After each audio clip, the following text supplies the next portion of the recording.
So the reason why I wanted to do a master's in coaching was I'd been using coaching in the workplace, and I wanted to develop that further, on my own, and get a better academic grounding to it.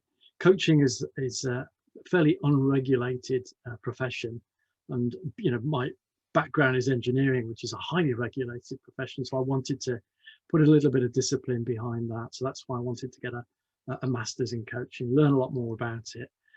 And really put some rigor into understanding it.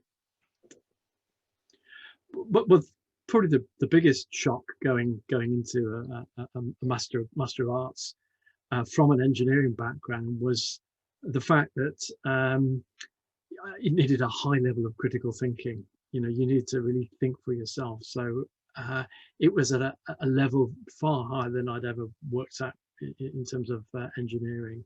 In engineering, black and white existed. There was no grey.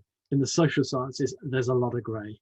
And so it's, coming to terms with that, previously operated under the laws of physics. And now there is no such thing. There is just theories that may be right or may be wrong and change. So that was the biggest difficulty, coming up to the fact that I had to find my own opinion, find my own voice against these theories. And did I agree with them or didn't I agree with them? If so, why? What were the arguments? And I wasn't used to that from an engineering background. Yeah, I think it's given me confidence to be able to look at something and look at it critically and come up with my own and thought out opinion about that.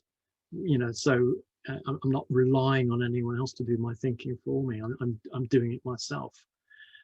So yeah, it's looking at the body of knowledge that's available and evaluating it and deciding, is this good, is this bad, is this true, does this apply to this situation? And really, I suppose the creative thinking side of it, that was the biggest takeaway from it. And so I can, pick up a newspaper or watch, somebody commenting on the TV and form an opinion rather than being given an opinion. Yeah, I think one of the things is that you've also got to know where you're coming from. You've got to understand what your bias is, what your situation is, what the Germans like to call your Weltanschauung, your world outlook is. And so, because that's the perspective that you're taking on it, which may be completely different to someone else's perspective, and recognize that both are valid. I chose to look at the peer coaching of men undergoing treatment decision making once they've been diagnosed with prostate cancer. I'd been through that. I'd been diagnosed with prostate cancer, and I run a support group, and prior to COVID, we were having about 4 men every month turning up with a fresh diagnosis and looking for support with their treatment decision making. Because in the NHS, it's shared decision making. The patient has a role to play in the decision making.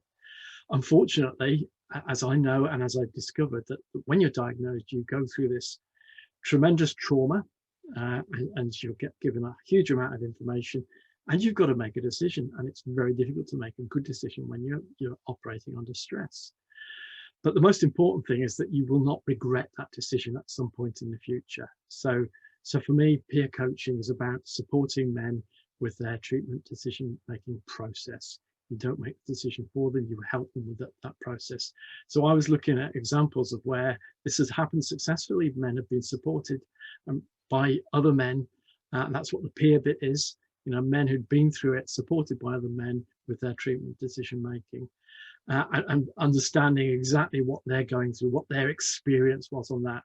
And so I could, break that down. And this would then enable me to train other men how to be peer coaches. In the course of doing the research, I discovered that there were 938 published papers on prostate cancer and treatment decision making. And I thought, wow, this is overwhelming, this huge amount of knowledge. But how is it actually used? How is it distilled and used for the benefit of men making treatment decisions? Because that's almost an overwhelming amount of information, overwhelming amount of research.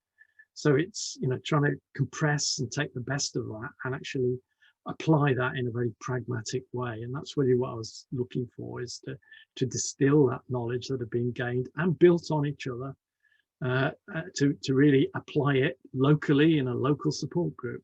So that's how the research kind of started, with the kind of what has been done beforehand.